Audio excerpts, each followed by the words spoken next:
কোচবিহারের বড় শোলমারি গ্রাম পঞ্চায়েতের বুড়া ধরলা নদীর চর কেটে অবাধে চলছে বালি পাচার। সরকারি নিষেধাজ্ঞাকে উপেক্ষা করে দিনহাটা 1 ব্লকের বড় শোলমারি গ্রাম পঞ্চায়েতের অন্তর্গত বুড়া ধরলা নদী থেকে অবৈধভাবে মাটি কাটা হচ্ছে বলে অভিযোগ।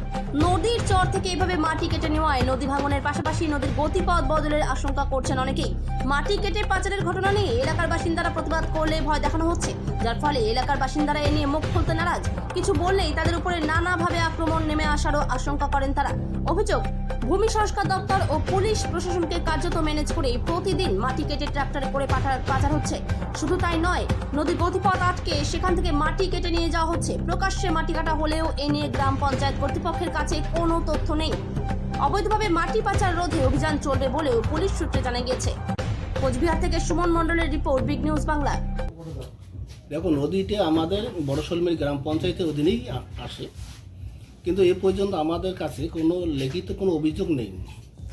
আমি বাড়িতে মানুষের মুখে শুনতে পারি, যে সেই এলাকার মেম্বারদের বলা হয়েছে, তারা যেন একটা লিখিত কমপ্লেন আমাদের দেয় অফিসে। লিখিত কমপ্লেন পেলে আমি উপরে সেটা নিয়ে আলোচনা করব। প্রশাসনকে এখনও পর্যন্ত জানানো হয়নি। লিখিত কমপ্লেনটা আসলেই তাহলেই পরে আমি প্রশাসনের কথা বলবো। মাটি নদীতে যদি প্রচুর পরিমাণে মাটি তোলা হয়, এটা তো আলটিমেটলি ক্ষতি, কিন্তু কোনো রয়্যালটি কাটা আছে কি না এগুলো আমাদের জানার দরকার। সেখানকার মেম্বারকে আমি বলছি, তারা তদন্ত শুরু করেছে, দেখি কি রিপোর্ট ওরা আমাদের কাছে জমা দেয়। আমার নাম বিমল চন্দ্র রায়, বড় শোলমারি গ্রাম পঞ্চায়েত প্রধান।